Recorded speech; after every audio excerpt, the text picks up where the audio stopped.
بڑا آسانی سے آپ کو سمجھ آئے گا، بس آپ ذہن میں بٹھاتے جاتے. سب سے پہلے سورۃ فاتحہ. سورۃ فاتحہ کو فاتحہ کیوں کہتے ہیں؟ فتح کا معنی کھولنا.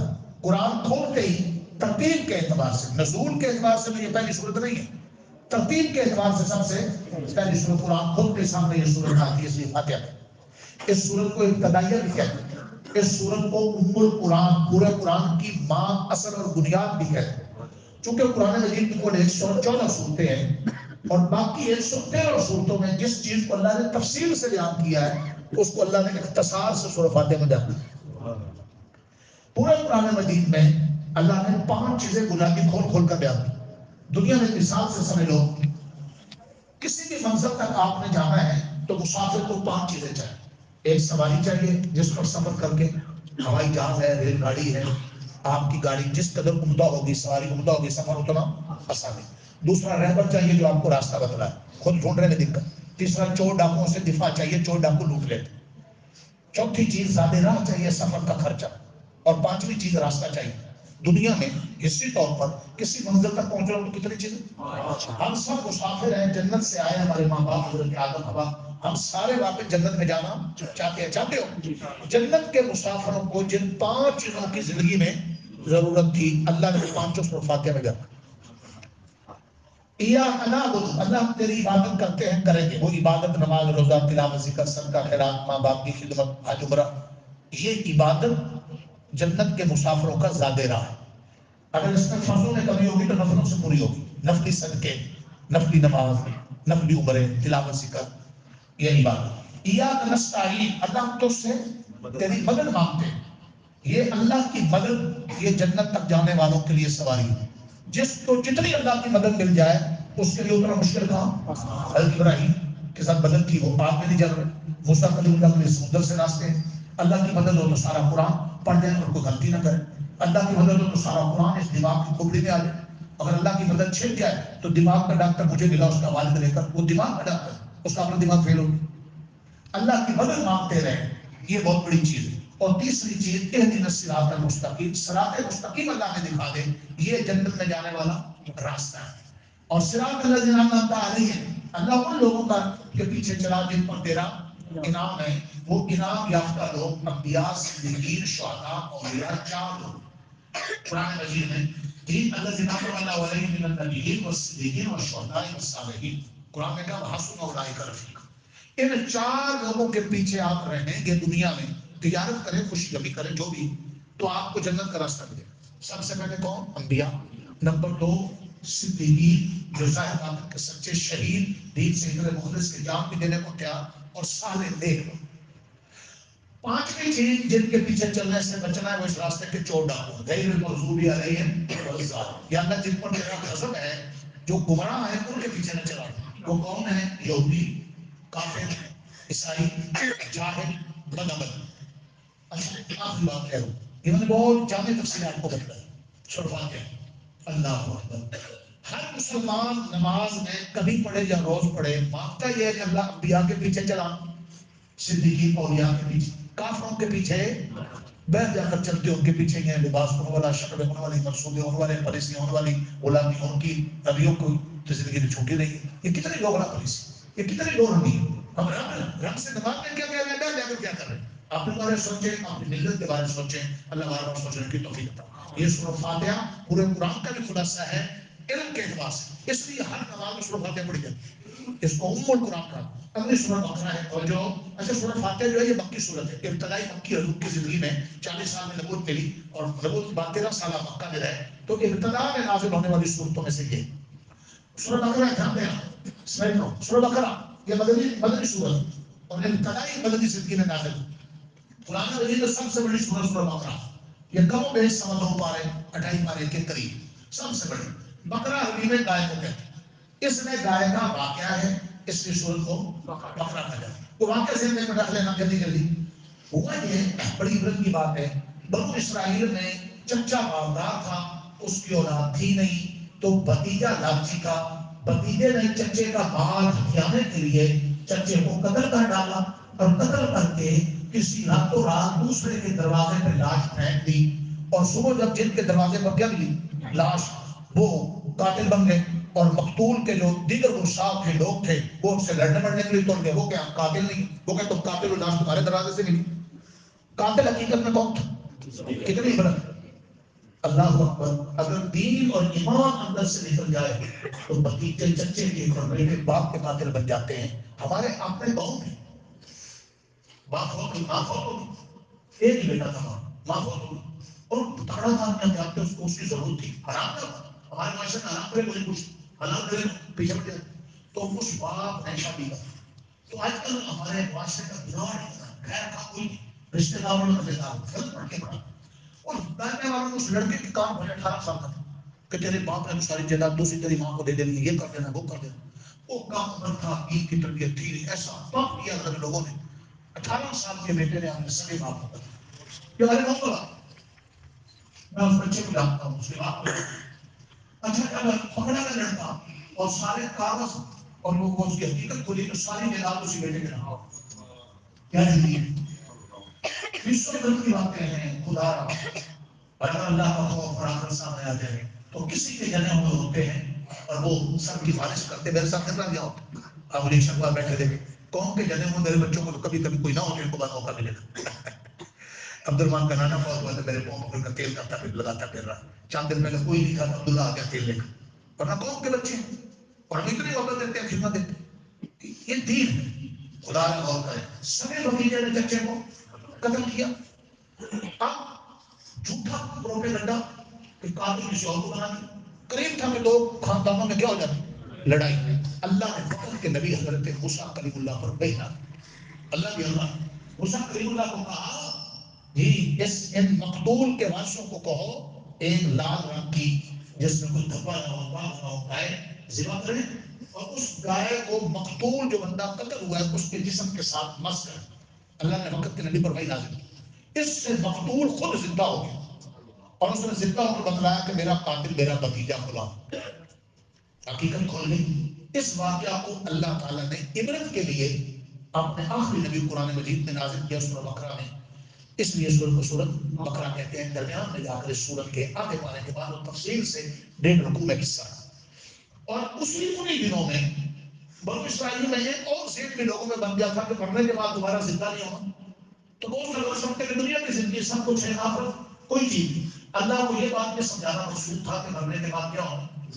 اللہ نے یوں اس واقعہ کو باس بعد الموت, مرنے کے بعد زندہ ہونے کی نشانی میں بنا دی.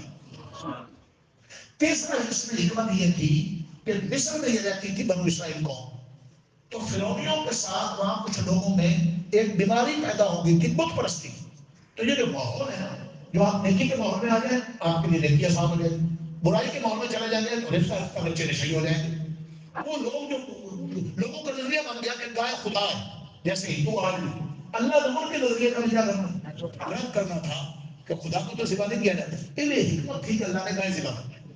اور عجیب بات ہے کہ اس گائے کے لیے وہ جو گائے تھا اس کے لیے اللہ نے نشانی یہ بتلائی کہ گائے کا رنگ گاڑا لال ہو اور بیچ میں ڈب بھی ہو اور اس نے ہاتھ نہ چلائے ہو, اس پر کوئی وزن نہ لاتا گیا.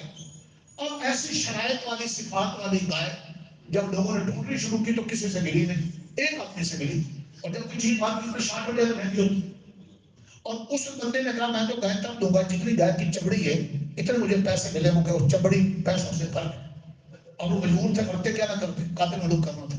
وہ پیسے اتنے ملے اور یہ لڑکا جس سے گائے ملی وہ ماں کا خدمت گزار تھا. علماء نے لکھا ہے ماں کی خدمت کا اس کو دنیا میں صلہ ملنا تھا کہ اللہ نے اس کی معیشت مضبوط کر. اب آپ بتلاؤ آپ کا دل کر رہا ہے پوری سورہ بقرہ کو سمجھنے کو یا معلوم رہنے صرف ایک واقعہ مجھے کسی ایک تو سورہ بقرہ نہیں ہے. اس کے علاوہ اس کے شروع میں الف لام میم حروف مقطعات ایسے حروف جن صورتوں کے شروع میں ہوتے ہیں ان کا معنی اللہ کے سوا کو نہیں جاتا. بتانا یہ ہے کہ قرآن ایسی واحد عظیم کتاب ہے کہ جس کو بغیر سمجھے بھی تو پڑھو تو ثواب سے خالی نہیں. دنیا کی اور کوئی کتاب ایسی نہیں کہ آپ پڑھے اور سمجھے نہ تو کوئی فائدہ ہو. کہ واحد قرآن وہ پڑھنا بھی ہے, اس کو سمجھنا بھی اس کا حق. پھر شروع میں قرآن کی عظمت ہے اور پھر قرآن مجید کو ماننے نہ ماننے والے 3 طبقوں کا ذکر. مومن جو ایمان لاتے ہیں آپ سب بھی اس میں شامل, اللہ توفیق عطا فرمائے. اللہ نے مومنوں کا 4 ایتوں میں 5 صفات بیان کی. ادھر اس شیشے میں دیکھ لیں مومن کون ہے. اللہ رسول کے بعدوں میں بن دیکھے یقین کرنے والے, نمازیں قائم کرنے والے، اللہ کے دیے مال میں سے اللہ کی راہ میں اس عقیدے کے ساتھ خرچ کرنے والا کہ جو دینے والا ہے اس کو حکم میں خرچ کروں، دینے والا کبھی یاد رکھو دیوالیہ نہیں ہوا۔ دیوالیہ ہوتے ہی وہ ہے یا جو سود کھاتے ہیں یا دینے سے کہیں نہ کہیں ہاتھ روکتے۔ اللہ نے یہ حقیقت سمجھانے کی کوشش کی، اللہ کرے کہ ہمیں سمجھ آ جائے۔ فرمایا پہلی کتابوں پر ایمان رکھنے والے، آخرت پر ایمان رکھنے والے، یہ لوگ ہدایت یافتہ ہیں۔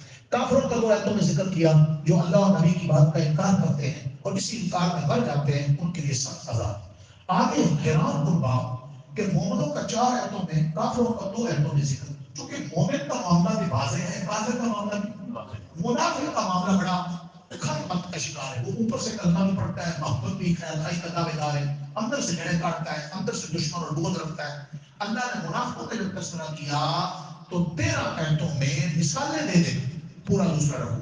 ان کی بڑی بڑی نشانیاں ہیں کہ ان کا دعویٰ کچھ ہوتا ہے، عمل کچھ ہوتا ہے، یہ دھوکے باز ہوتے ہیں، یہ جھوٹ بولتے ہیں، منافق دین والوں کا، نیک لوگوں کا، ایمان والوں کا مذاق اڑاتے ہیں، یہ دنیا پرست ہوتے ہیں، دنیا کے بہت رئیس ہوتے ہیں، جہاں دنیا کا نفع آتا ہے وہاں یہ ایمان کا سودا کر ڈالتے ہیں۔ یہ موٹی موٹی نشانیاں دن کی اللہ فرماتے ہیں بہت خسارے والے لوگ ہیں، تو یہ سخت عذاب ہے، مثالیں دے رہے۔ پھر اس کے بعد اللہ رسول بقرہ ساری کائنات میں سارے انسانوں کو دعوت دی ہے توحید کی۔ او بدو ربکم الذی خلقکم، مسئلہ توحید پر آ جاؤ کہ عبادت ہمیشہ صرف ایک اللہ کی کرنی ہے۔ نظر و بیان دیکھ بقرہ اچھی طرح ذبح کرنا سے کس کے بعد ثواب آپ پہنچائیں، بزرگوں کو پہنچائیں، اپنے مرنے والوں کو پہنچائیں، پہنچانا چاہیے، انسان ثواب اور حق ہے، لیکن ذبح کس کے نام پر، دیکھ کس کے نام کی، تقریر کس کے نام کی، سجدہ کس کو، اس مسئلے کو توحید کا مسئلہ کہتے ہیں، جو پورے قرآن میں اللہ تعالیٰ نے بار بار اس پر زور دیا۔ سارے نبیوں کی دعوت کا پہلا نقطہ کیا ہے، پہلا سبب کیا ہے، توحید۔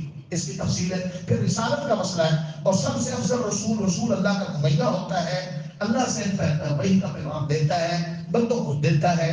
یہ رسولوں کا سلسلہ چلا، 313 رسول تھے جن پر نئی کتابیں آئیں، اور 1.25 انبیاء۔ نبی وہ ہوتا ہے جس پر وحی آئے، رسول نبی بھی ہوتا ہے اور صاحب کتاب بھی ہوتا ہے۔ جو 313 رسول، ان سب میں افضل 5 رسول ہیں، اور سارے کے سارے رسول نبیوں کے افضل امام الانبیاء میرے آپ کے نبی، نبی خاتم المرسلین محمد مصطفیٰ۔ ہر نبی سے کوئی نہ کوئی گوشہ ظاہر ہوتا ہے، لوگوں کو یقین ہو جائے کہ یہ نبی، جیسے موسیٰ کی اللہ کی لاٹھی صاف بن گئی، حضرت سلیمان کا تخت ہوا ہوتا تھا، حضرت عیسیٰ کوریوں کو ہاتھ پھرتے تھے تو وہ تلوث ہو جاتے تھے۔ ایسے حضور سے بھی بے شمار گوشہ ظاہر ہوتے، چاند کو اشارہ کیا ٹکڑے ہو گیا، یہ بکری کے تھنوں کو ہاتھ لگایا دودھ آ گیا، حضرت علی کی رختی آنکھوں میں ہاتھ پھرا بینائی آ گئی۔ ایسے بے شمار پیارے نبی سے گوشے، حضرت جابر کے گھر گئے، تھوڑا سا کھانا 1500 کو کافی ہو گیا۔ لیکن ہر معجزہ جب نبی دنیا میں آتا ہے چلا جاتا ہے تو معجزہ بھی ساتھ۔ حضور پاک کو اللہ نے قرآن ایسا معجزہ دیا ہے کہ یہ سارے معجزوں سے افضل بھی ہے اور زندہ معجزہ ہے۔ حضور کی زندگی میں بھی چیلنج تھا، کسی کو اس کتاب میں شک ہے تو ایسی کتاب 10 آیتیں بنا کر لاؤ، کوئی سورت کوئی نہ لا سکا۔ آج بھی حضور نہیں ہے دنیا میں، باقی معجزے دنیا میں نہیں، لیکن قرآن آج بھی ہے۔ ننھا منھا بچہ کھڑے ہو کر پڑھتا ہے۔ ایک ظالم بادشاہ نے قرآن کے سارے نسخے پکڑ پکڑ کر جلانے شروع کر دیے، تو ان کو کسی اللہ والے نے سمجھایا، چند بچے چھوٹے چھوٹے بلا کر، حافظ بچے، کہا پڑھو، وہ پڑھتے چلے گئے۔ اس نے کہا تو کتنے جلائے گا قرآن؟ آپ کی چھوٹی سی نیا انگلش کی کوئی کتاب ازبر زبانی بچہ بوڑھا نہیں سنائے گا، اور قرآن مجید سال 6 مہینوں میں، 9 مہینوں میں، 2 سال میں، ننھے منھے بے شمار بچے، 50 سال 70 بچیاں بچے ہمارے پاس ہر سال فارغ ہو جاتے ہیں، کم و بیش۔ اللہ اکبر، پاکستان سب سے زیادہ بچے اور ہمارے مدارس فارغ کر رہے ہیں، پوری دنیا حیران ہے اس پر۔ اب 1 لاکھ سے زائد بچے اس سال بھی حافظ بنے ہیں، یہ پوری دنیا میں کہیں ریکارڈ نہیں، یہ پاکستان کا ریکارڈ ہے، اور یہ اعزاز علماء دیوبند کو ہے، سب سے زیادہ مدارس میں۔ یہ قرآن کا زندہ بوسہ ہے۔ آج اس کی مثالیں، آج بھی آپ نے 1.5 پارہ پڑھا ہے، اور ہمارے پاس اتنی جوڑیاں دائم مستوں میں الحمدللہ قرآن سنانے گئے ہوئے ہیں، چھوٹا بیٹا وہاں سنا رہا ہے۔ یہ اللہ نے ایک زندہ موضوع ہے، ہمیں اس کی قدر کرنی۔ اس قرآن کی عظمت کا ذکر ہے اور چیلنج ہے اسی سورہ بقرہ میں، اے لوگوں تمہیں اگر میری کتاب کے خدائی کتاب ہونے میں شک ہے تو لاؤ ایک جیسی کتاب، نہیں لا سکتے تو پھر عذاب سے بچو، ایمان لاؤ۔ آگے اللہ تعالیٰ نے حضرت آدم اور ابلیس کا قصہ بیان کیا۔ حضرت آدم اور ابلیس کا قصہ یہ صرف ایک آدم اور ابلیس کا قصہ، یہ پوری انسانیت کا اور شیطانیت کا قصہ ہے۔ شیطان نے کس طریقے جھوٹے قسم کھا کر حضرت آدم اور حوا کو دھوکہ دیا۔ تو جو تمہارے ماں باپ کو دھوکہ دے چکا ہے وہ اولاد سے وفا کرے کسی کو نہیں، بولو نہیں۔ میرا میرے باپ کو پکڑے اور مجھے کوئی دھکے دے اور میرے اوپر کوئی گندگی پھینکے اور مجھے کوئی دھکے دے، گالیاں دے، اور عبد الرحمان کو اس سے بغیر گیر ہو تو عبد الرحمان شرم آ رہا ہے، بے شرم آپ بولے تمہارے ماں باپ سے جس شیطان نے دھوکہ کیا اور جن شیاطین نے دھوکہ کیا ہے اور ہم ان سے یاریاں لگائیں انہیں کے اشاروں میں چلیں، وہ ناچ گانے میں لگاتا ہے، قرآن چھڑاتا ہے، امام توحید چھڑاتا ہے، شراب خود میں لگاتا ہے، تو یہ کتنا بڑا دھوکہ۔ اللہ نے بار بار یہ قصہ حضرت آدم اور ابلیس کا قرآن میں سنایا ہے، اولاد آدم کو جگانے کے لیے کہاں جا رہے ہو؟ جو تمہارے ماں باپ کا دشمن تمہارے خون کھاتا ہے، ان میں شکار لگو ادب فتح خلو ادبا۔ یہ میں نے پہلا پاؤ بیان کر دیا ہے، اس کے بعد اب میں 2 منٹ میں بات سمجھ دیتا ہوں، ہے تو بڑی لمبی۔ سورہ بقرہ کا پہلا پاؤ یہ میں نے خلاصہ بیان کیا۔ اس کے بعد بنو اسرائیل کا تذکرہ ہے، اور ویسے تو بنو اسرائیل جن کو یہودی کہا جاتا ہے، بنو اسرائیل اور یہود یہ ایک ہی طبقے کا نام ہے، 2 نام، ایک قومی نام ہے، ایک مذہبی نام، ایک قومی نام ہے، ایک مذہبی نام۔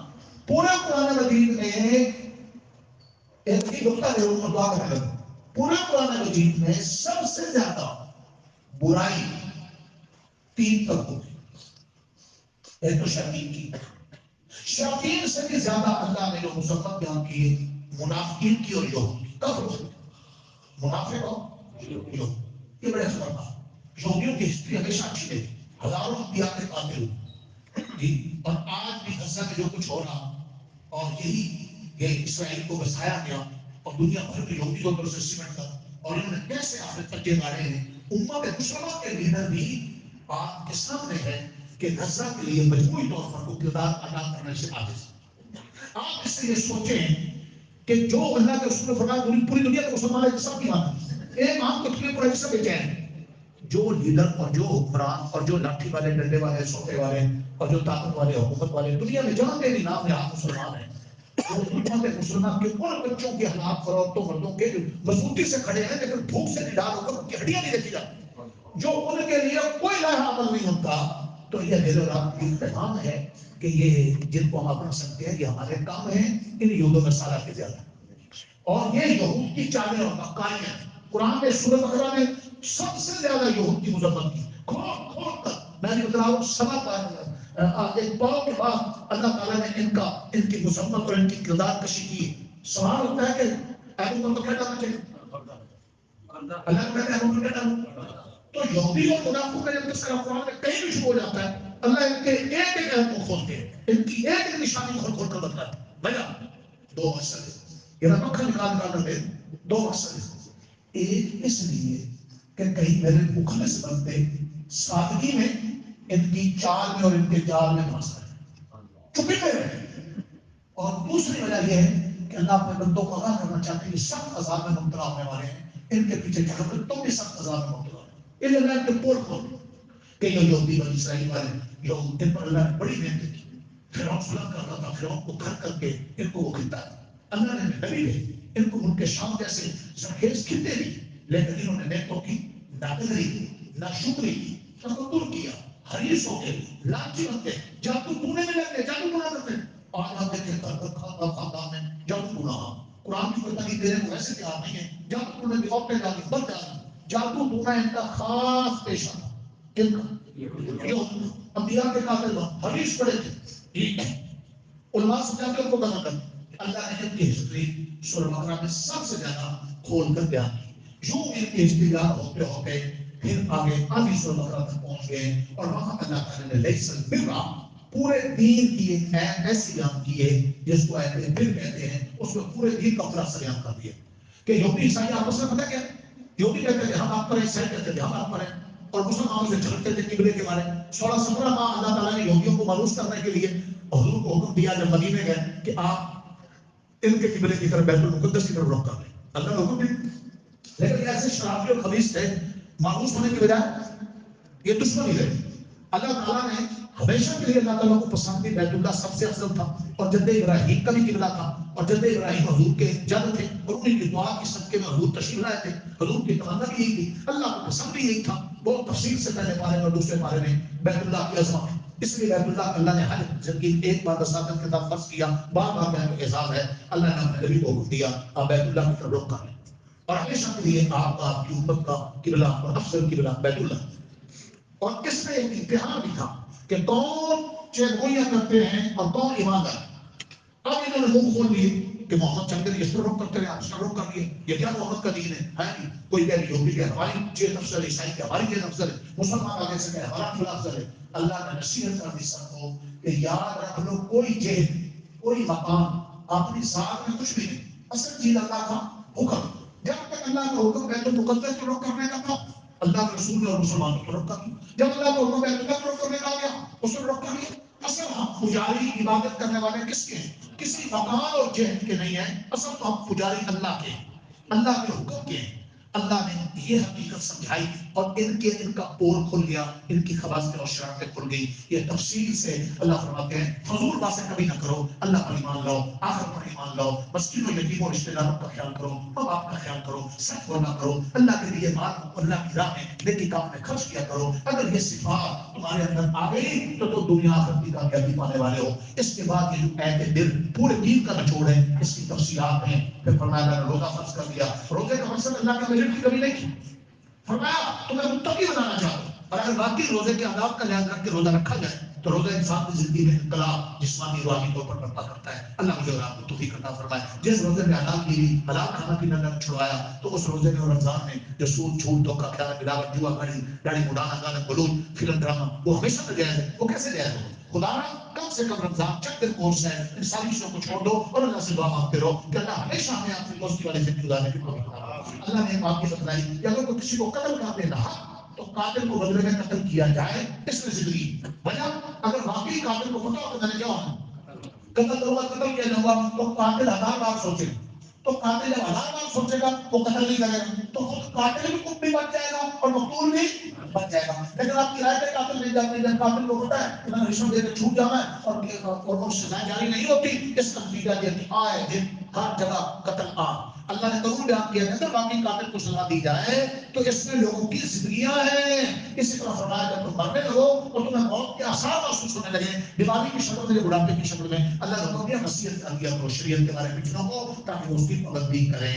اسی طرح فرمایا اگر گھر سے نکل جاؤ اور کسی ضرورت کے لیے گھر میں واپس آنا پڑے تو زمانہ کی اہمیت والے مشرک نا دیواریں بلاک کراتے ہیں، جماعتوں سے نہیں آتے۔ فرمایا یہ رسمیں ہیں لکھتے ہیں، اگر گھر آنا پڑے تو دروازے سے آؤ، گھٹیا ہاتھیں نہ کرو۔ فرمایا حج تم پر فرض کیا ہے، اگر حج واقعی آداب کے ساتھ کیا جائے تو زندگی میں نکھار پیدا کرتا ہے۔ مشرکین رسمیں کرتے تھے، وہ قریش والے اپنے آپ کو خاندانی فضیلت والا سمجھتے ہوئے حج پر جا کر بھی نا میدان عرفات بھی جاتے، مدد پہ جاتے ہیں۔ اللہ نے ان کو جب سکھایا اپنے اندر امتیازی شان پیدا نہ کرو، جہاں میرے امیر غریب سب بندے میدان عرفات جاتے ہیں اور حج کا سب سے بڑا رکن 9 ذی الحجہ کو میدان عرفات میں وہاں جاؤ۔ اسی طرح بعض لوگ اپنے باپ دادے اور خاندان کی بڑائی بیان کرتے ہیں حج پر جا کر۔